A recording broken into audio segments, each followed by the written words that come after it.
What's up, guys? Today we're back again with another movie review here. Today we're looking at Leave the World Behind. If you didn't check out that last episode, we reviewed Django Unchained, and that's going to be in the link in the description below if you'd like to check out that video. And I'm here with Khan. We were supposed to have a special guest here today, but he didn't watch the movie, so maybe Yeah, we're next just time. doing this without him right now. Yeah, We maybe he'll gotta show up next review a time. movie that he's seen. Yeah, or we gotta watch one that he'll actually watch. Yeah. I mean, he'll probably watch this too late. He'll probably watch it tonight and then tell us. Yeah, we'll check his letterbox and it'll be on there. Yeah. We gotta plug our letterbox. We should put him in the description. Oh yeah, we can link Uncle both of Jerry's those. on letterbox. Jerry's with a Z. I Check it think out. mine's just clone cancer. Yeah.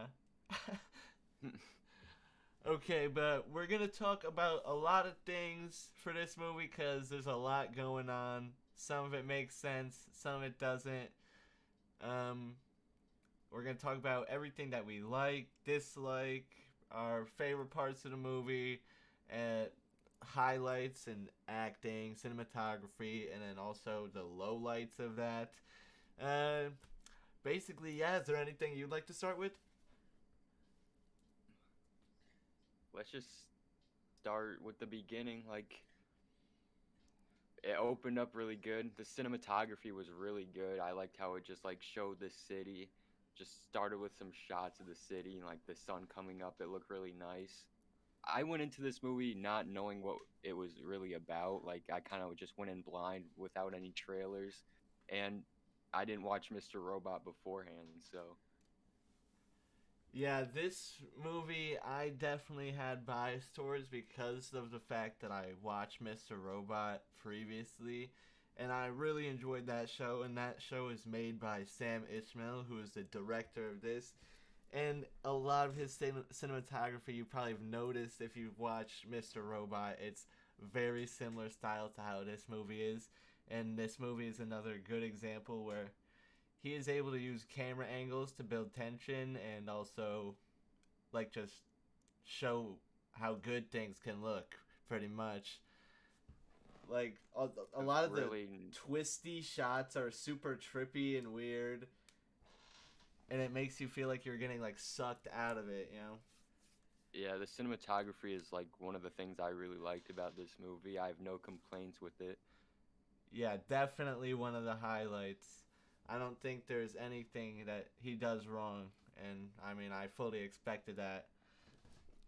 But also like the soundtrack that's interlaced with those moments. Like one of my favorite moments in the movie is probably when like the mom and the daughter or whatever, not like the other guy's daughter. I don't remember their names, Amanda and whoever the Rose, I think, yeah. Rose, yeah. Like when they were in the cabin and the sound started happening or whatever, and the camera was spinning and it was like all those noises were super fucked. Like that shit's crazy. It it really just, I don't know how to explain it. It's just it feels unsettling. Like Yeah, it's really an unsettling feeling, and it's done very well. I think it works perfectly. And this movie just makes you shit yourself because honestly, even if some of the acting and dialogue and shit isn't perfect, like they are still able to scare you with the fact that this shit's real, honestly. yeah, I was about to bring that up. Like, this is such a, like, it's pretty much looming. Like, this is bound to happen at one point, a cyber attack. Yeah. And there's things like that already beginning to happen as well in the world. Like it just Yeah. seems like this movie is becoming more real by the day. And that honestly it makes the movie better but also makes the movie worse because why the hell would you want to watch this? Yeah. All the emergency like alert shits, like those are fucked, and there's people probably seeing that all the time. Yeah, what's going on in the world right now. I mean, we're lucky to be where we are right now, but Yeah, like um they talk about at towards the end of the movie how in different states or whatever they're dropping all the flyers or whatever, but they're all in different languages. Like some are in Arabic, some are in Korean. like saying that pretty much everybody's trying to kill him. They're like everybody kind of teamed up against them and launched a massive attack, and it worked completely perfectly. And like the scene of the Marshall Ali's character, I don't know if I said his name right. Yeah, George. yeah, I think it's George. Like where he explains that he knows more, and Yeah. like all the circumstances of like they saw this coming and they kind of like the best they can do is a heads up. Like I thought that's like such a fucked line because it's the truth. Like there's nothing you can do about this. You're kind of just in this situation and you have to deal with it. I do like how it showed that one guy who they go to their house. It's like George's contractor, I think. Amanda sees him in the parking lot in the beginning of the movie getting all prepared like he already knew about it. Yeah, because he was like the Department of Defense or whatever it was. Yeah. And like he warned him pretty much and he didn't do anything about it. Like he didn't get away really. And that's I think that's why he came back to his house probably, is because he was scared. He knew it was about to happen, but he just didn't want to believe that it was actually happening. Right. And I mean, there's nothing he could have done anyways. Like there was a lot of mystery towards like his characters just based on the because we're on like the perspective of Amanda and them, like that family. Like it leaves so much mystery on the other characters, and it seems like it's for no reason, honestly, because I did feel that too. like it makes it they portray them as like they have something hidden going on, like, but in reality they don't. And they also make it seem like something's going on with the mom for some reason. Like maybe like she's not who she says, or like something, you know? I did think that too. Like while I was watching the movie, I was trying to like predict what would happen, and I thought she would have something to do with it, but she didn't. Yeah, and or it's at just least it didn't say so. yeah, like if she did, then yeah, they didn't explain that. They leave it up to mystery, but they make it seem like she's exactly who she says she is. She's just actually an art contractor or whatever, and she was actually just on a plane that crashed, and that's it.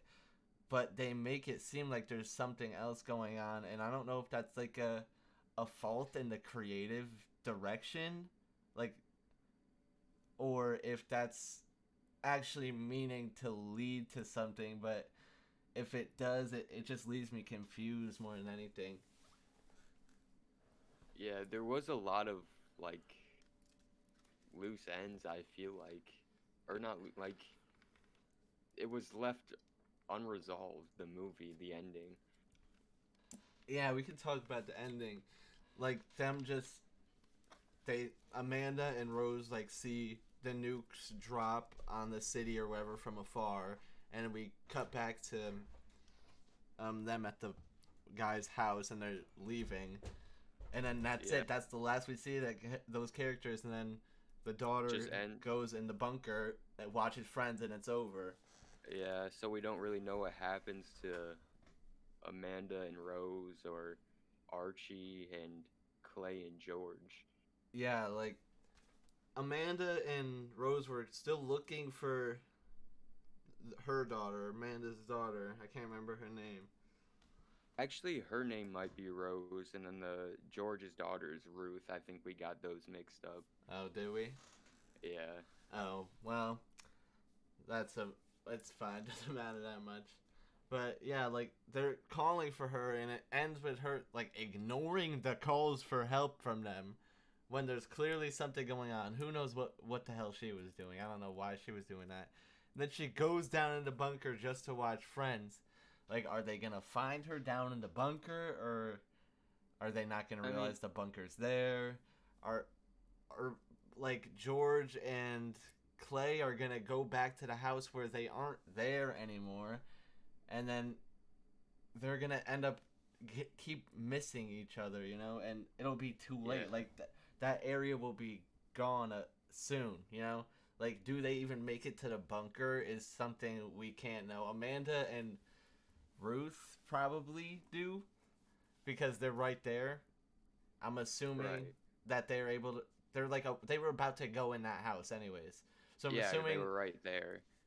so I'm assuming they went in and they probably got away, but were the men able to? I'm not 100% sure because they were actively bombing all of that. Yeah.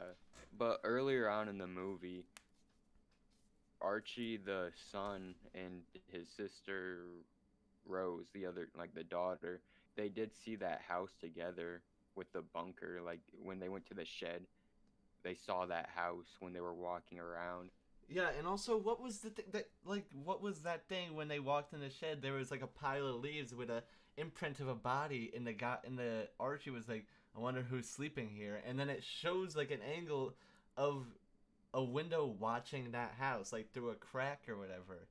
Yeah, and then like it just kind of ignores Like that. he Like it, tells like a horror story or whatever. Like he's trying to scare his sister. yeah, it's building something up. Like he's like saying all this scary shit, and then like it just shows the house, then cuts away from them.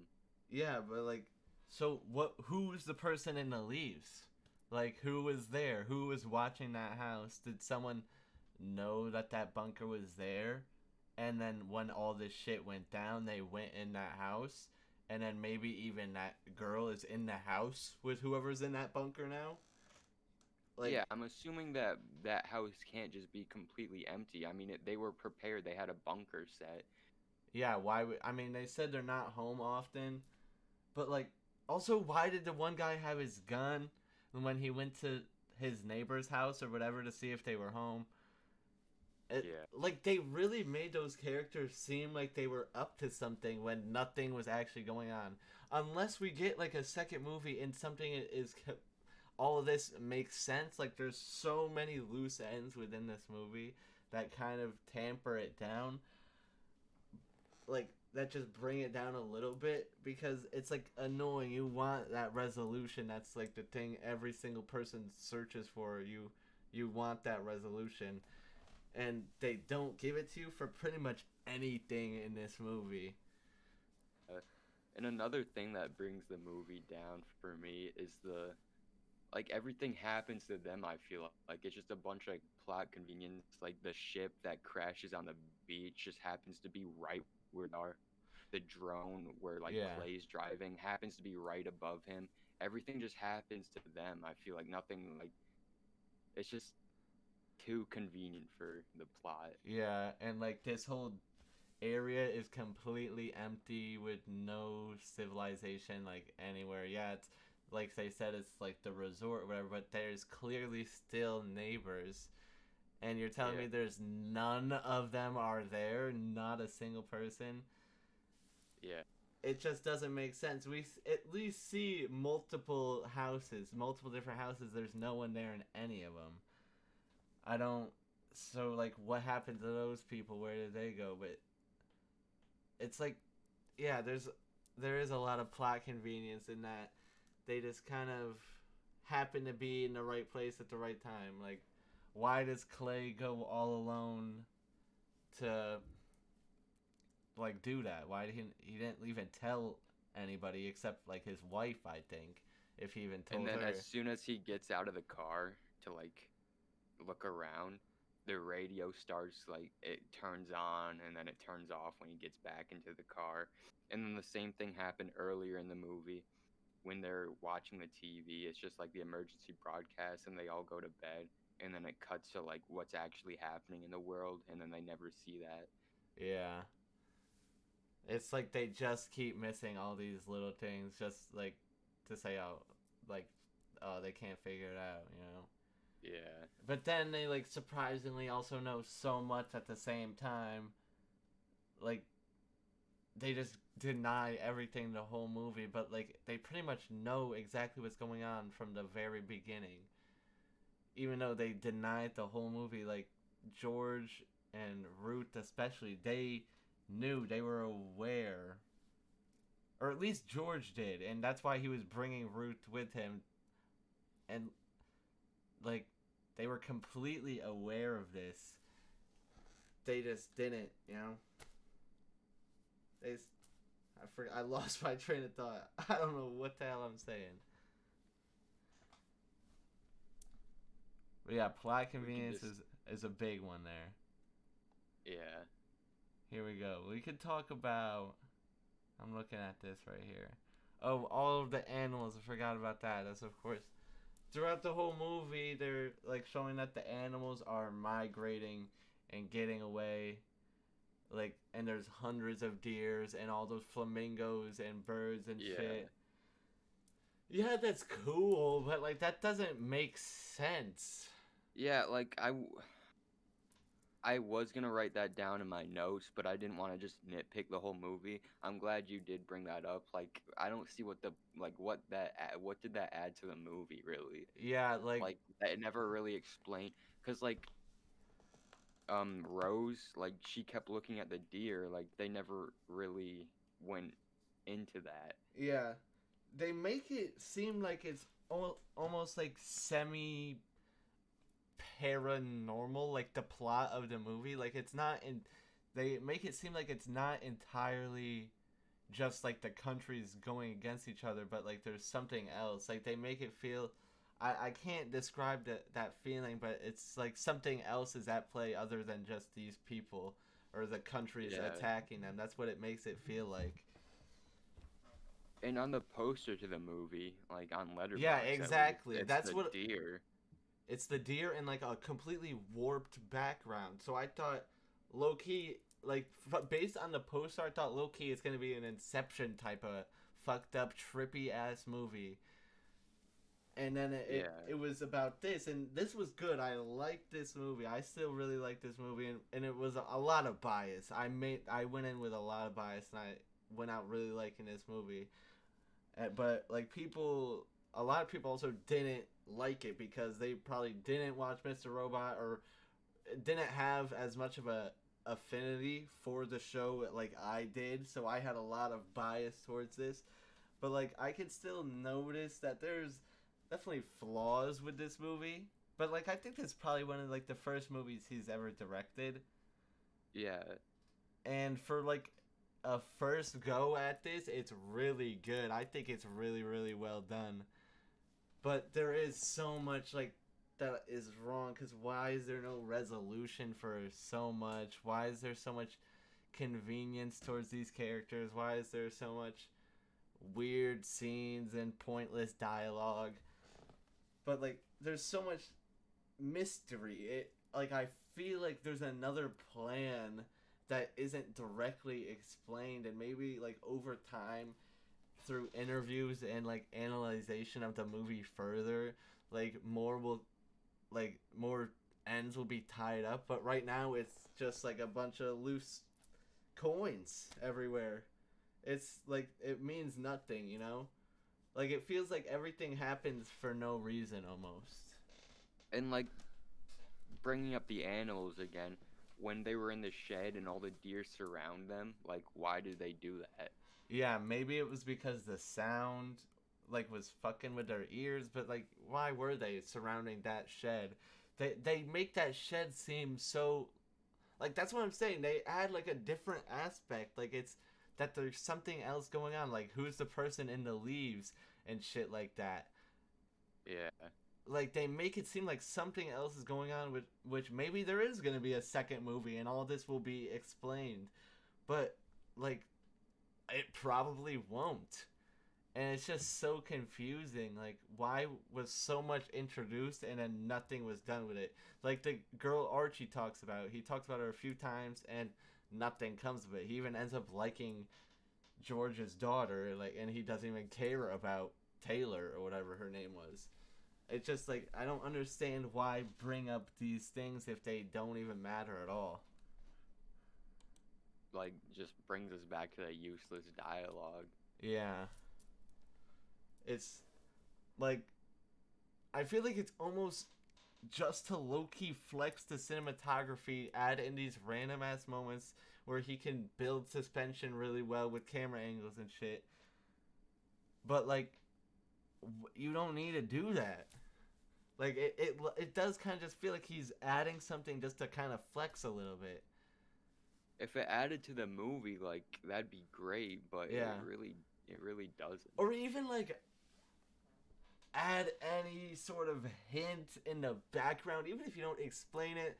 Add like a person standing in the tree line or some shit, like, so, something Yeah. that gives you more to like theorize on. But like, there's so little given to the people watching this movie.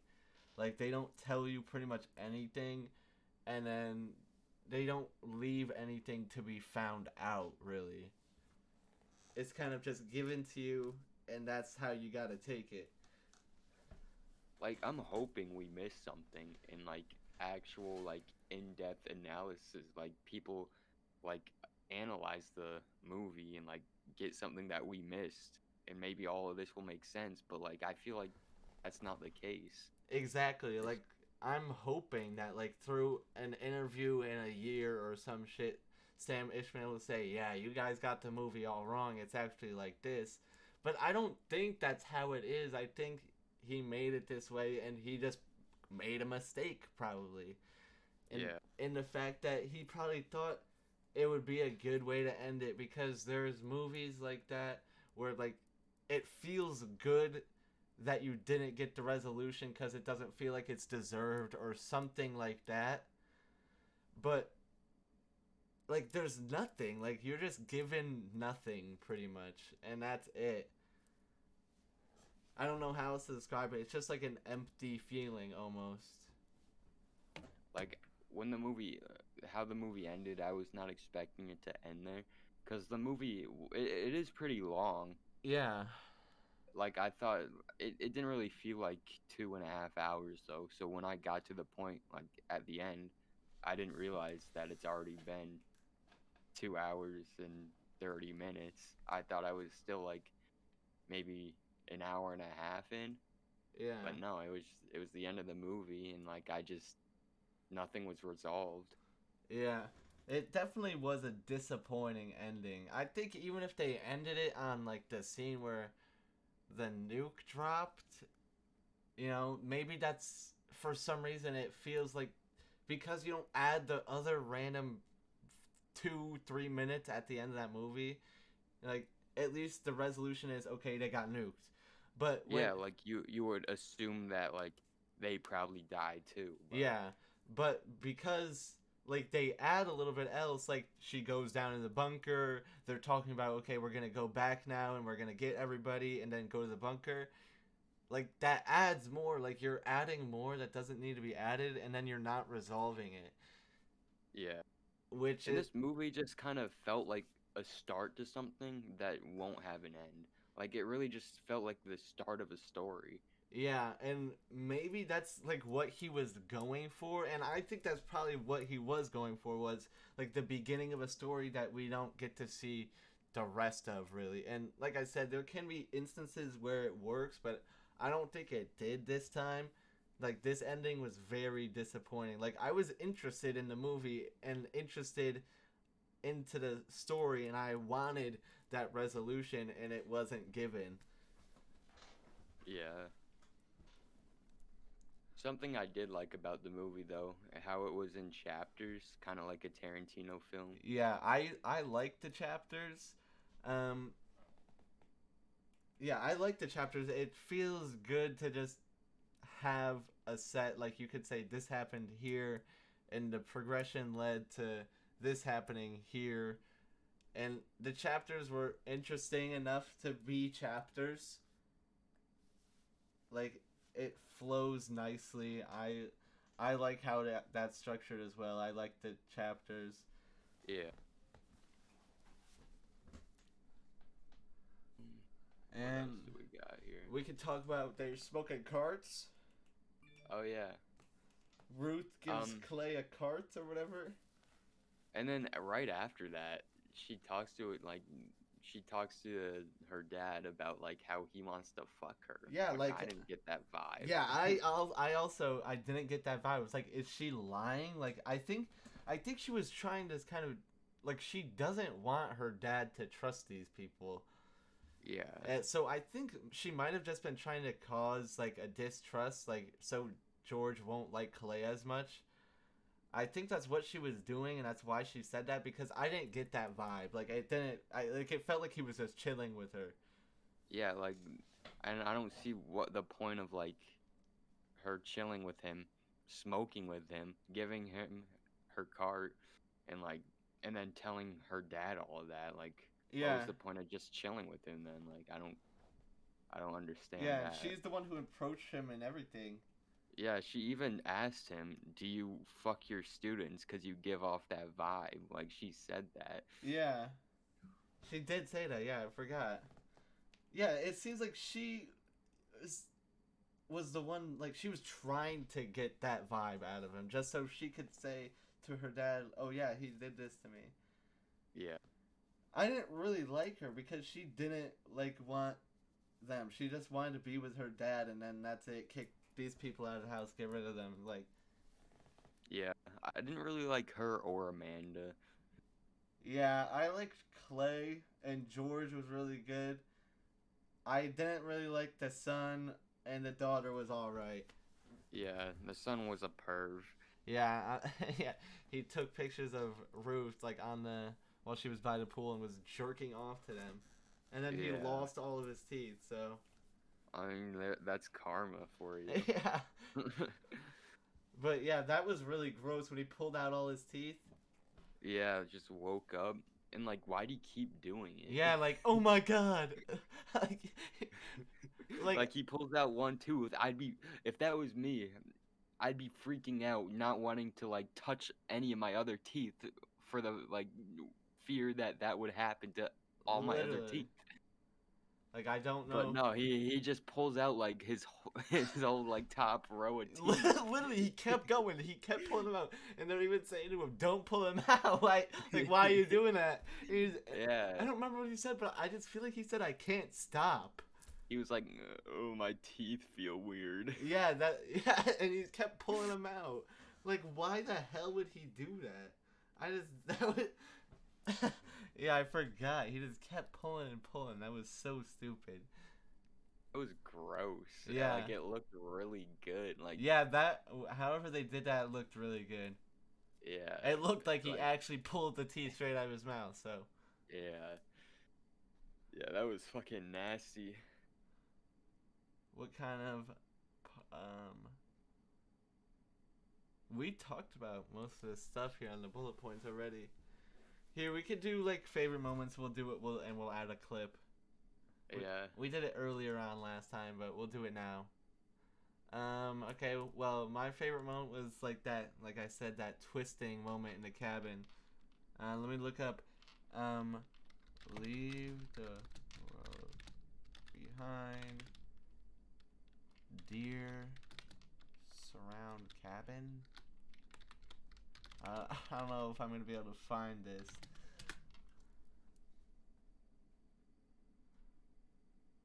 Shocking significance of the deer and leave the world behind explained. Interesting. It's only a 4-minute video. Here, but wait. This is not it. This is just deers.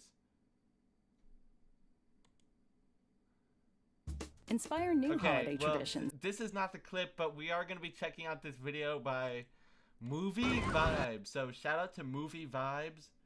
We're going to check out it. Like, we're going to see if we missed anything here, because this is what we wanted to know before. Like, what did... Yeah, this is what we were talking about, so... In the Netflix disaster okay, it's film an Leave the AI. World Behind, the Sanfords and Scotts come across a sizable herd of deer while attending to an unexplained issue. When Clay initially spots a few deer, he interprets their presence as a positive sign and a wonderful beginning to his family's weekend getaway in the house they rented out. He's wearing a Rockstar hoodie. Yeah, I did notice that on the beach. Archie's wearing a Rockstar hoodie. Yep, so shout out GTA 6. Yeah. Look at this Shout guy out left me with more questions. Yeah, exactly, it did. Yeah. The animals surround Ruth Scott, The herd quickly gains the reputation of being a frightening presence on the farm. When Amanda The arrives farm? to save Ruth from the herd, she is baffled as to why there are so many deer in the woods. He made this video with ChatGPT, I think. Yeah. This doesn't sound like obviously it's an AI voice, but it doesn't sound like a human typed this. Yeah, like, I don't think a person made this. The response to the impending doom. The herd of deer can be seen as an indicator of the impending disaster. It is widely believed that animals can sense disasters and hazards when the man-made calamity starts to unfold. Okay, I'm gonna be honest. Fuck movie vibes. I'm not trying to give any hate to movie vibes, but this is some bullshit right here, and we're gonna just move on and pretend that didn't happen. So, what's your favorite moment from the movie? Probably when the sound first starts, like when they first hear it, because it's like so shocking, like so like out of nowhere. Yeah, that's true. You don't expect that. Let's look Yeah. up the noise. The word behind this.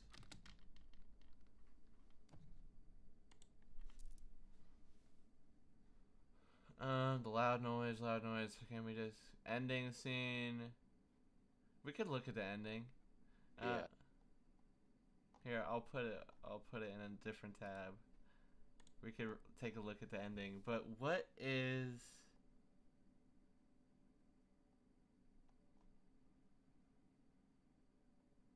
But what is it? What's it? The sound?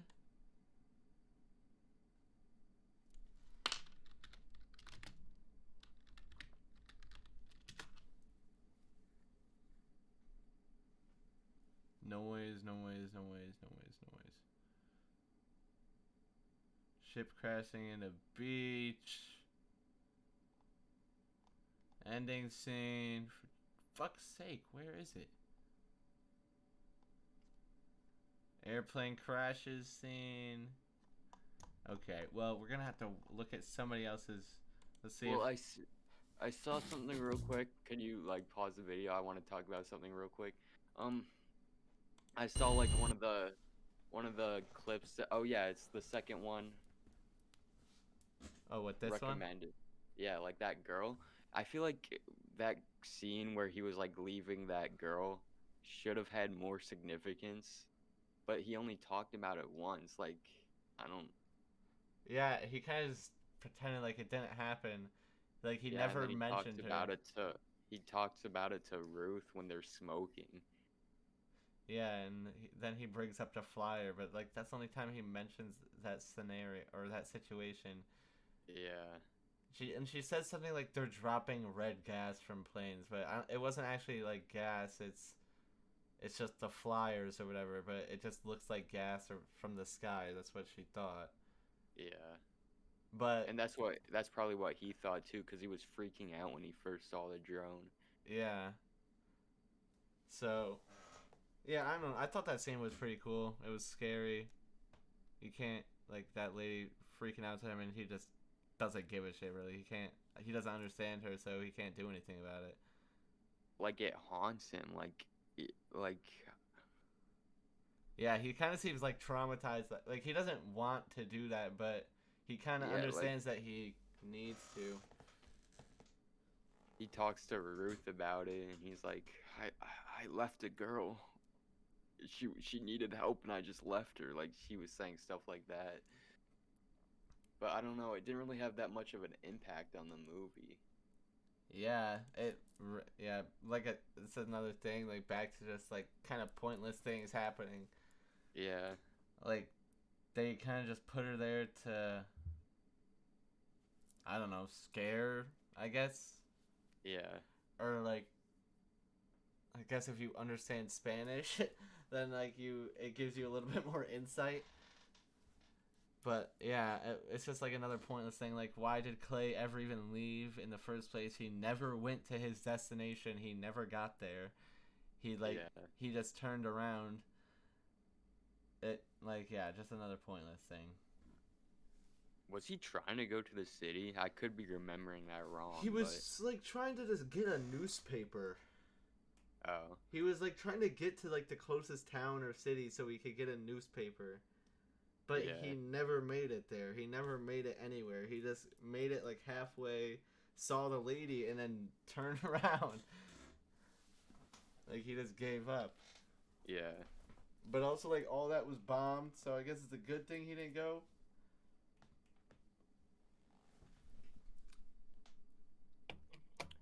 Alright. Oh, this is another movies vibe video.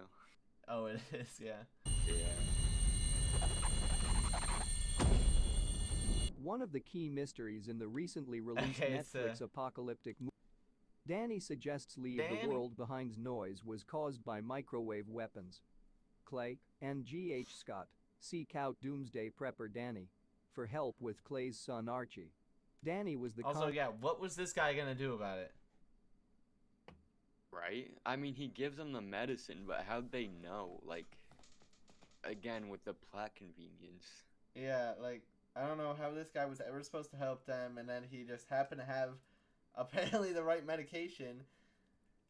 And also, is that medication gonna help him? I don't think so. Yeah, I don't think so. Like, I think he's gonna be fucked. Like, that's it. Like, maybe it helps a little bit. Like, to Like, he prolong just- something, but that's it. He just knew what was wrong with Archie too. Like Yeah. they never like actually figured out it was Lyme's disease. They were kind of just guessing. Yeah. Like that thing did bite him if it was a tick, but that like I don't know. Yeah, I feel like that's probably why they added that. It's just because he got Lyme's disease. It wasn't couldn't have been from the weapon, because, like, no, it didn't happen to anybody else. Yeah. He said, "Oh, I didn't cover my ears as fast as everybody else." Like, was that supposed to mean something? Like, it was from the weapon. Like, he didn't cover his ears, so it like fucked him up. I don't think so. I think he really just got Lyme's disease probably, but it was the next day, and then all his teeth fell out. So I don't really know. That it must have been some potent shit inside that tick. Here, we can take a look at this ending. That terrified my client the most. Yeah, and this he explains all this to Clay about just the cyber So, attack, like that was he it- knew the was whole it- time. Was it like the other like the enemy countries that were nuking the city, or was it like? I think it was like America themselves is what they Yeah, were that's trying what to... That's what I'm thinking too, because like George was explaining like how the enemy was like planning on taking the country down through like the 3 steps, Yeah. and like the 3rd step was like civil war, like the coup d'état or whatever. Yeah. I think it's America themselves bombing it because Yeah. it's chaos has broken out. Yeah. So I'm pretty sure that's what it is. And then, yeah, they're in the woods. They see the bombs drop on the city. Multiple bombs. It's fucked. Everything's destroyed. I'm assuming that's New York. But is that New York? It has to be, because that's where they were before. That's where Yeah, they were talking about like Newark, so because they are in New Jersey, but like New York City's right next to Newark and everything. Yeah. But they see the bombs drop, and then that's kind of it. We cut back to Ruth, or Rose, I mean.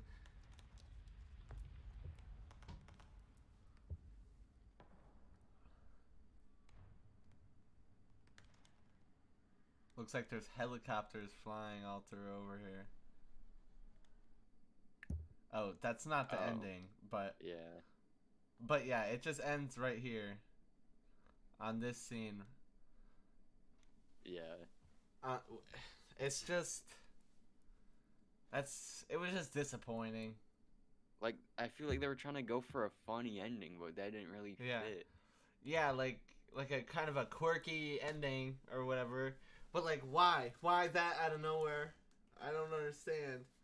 Like I guess she wanted to finish Friends, but like why end it on that? Yeah. Like they're trying to because like the significance of it's the last episode of Friends, and it's like the end of the world as well. It's like the theme I think they were trying to play into. But like, well, why'd they end it that way? Yeah. I guess that's supposed to signify they're all dead, maybe, because it's the last episode. It's the end of the world. They're all dead. That's like the significance, possibly, but that we don't know because it's not resolved, and there's nothing that even really leads you to believe that for the most part. Yeah.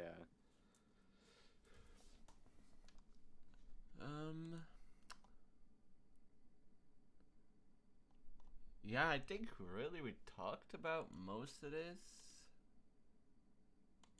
I wonder if Sam Esmail is gonna like make this into an anthology or something. Yeah, like maybe we even see other parts of the world and we get more explanation. Yeah. That would work actually. That is a good idea. Yeah, but like I don't think anything else is gonna come of this. I'm curious what Sam Esmail is gonna do next. Like, cause this feels like this movie is supposed to have a second part, so maybe there is. Yeah. And maybe that's what he has planned, but maybe it'll be a short series, like a limited series show or something. Like, I don't know. Maybe that is something we will get in the future. Or maybe this movie really was, like, something we didn't really talk about, but maybe this movie really was just a warning to people. Like, they say in the whole throughout the movie multiple times, the best you can do is a heads up. You know? And then, like, a kind of crazy thing is Mark Zuckerberg just, like, he's building a bunker right now as soon as that movie came out. Yeah, and, like, tensions are rising and everything. Cyber attacks are starting to happen. You know? Like, not to the scale, of course, of this movie, but, like, shit's starting to go down, pretty much. Yeah. And apparently a bunch of other billionaires are building bunkers right now, too, all over, like, across the world, not just in America. Yeah. So. It's like things are not looking good right now, and like this movie is produced by Barack Obama, Yeah. and Michelle Obama, and they've even said in like from the movie, like the notes that he was giving were scary as shit. Like the notes that Barack Obama were giving to Sam Esmail, like and the staff and everything, were scary. Like this movie could be like not perfect because it's literally a warning, and Yeah. that's all it's meant to be. It's meant to be the heads up that they talk about. Damn, that's actually kind of scary. Yeah, I mean, you gotta hope that it's not, but like it feels like it's very much a possibility. Yeah. And yeah, I don't really, that's like the last big thing we need to talk about for the movie. Personally, like I said, even though I probably trashed on this movie a lot during this video, I did really like this movie, and I had bias towards it because of the fact that Mr. Robot is probably my favorite show of all time, so I had a lot of bias. But I really enjoyed this movie, and I gave it a 4.5 out of 5 on Letterboxd, or 9 out of 10 if you are to convert that. And there are flaws in this movie, but I am able to overlook that. Yeah, that's my final rating, 9 out of 10. I don't know, is there anything else you want to say? I kind of do well, I'm split. Like, half of me wishes I did watch Mr. Robot before, but the other half, I kind of like how I went into it blind, not knowing really anything. And my rating of the movie, I gave it a 3.5. Not as big, but I didn't watch Mr. Robot before, so I didn't really have any bias. I just went into that completely blind, and that was my score, so. Yeah, and that's definitely, I think that's a good perspective to have. Like, I have bias towards this and you don't. So I think that's like a good way to set balance in this. Like, Yeah. you get a little bit of both sides. But yeah, I think that's pretty much it for the video. I think we pretty much got everything covered that we wanted to cover. Let me quickly check our bullet points, make sure. Yeah.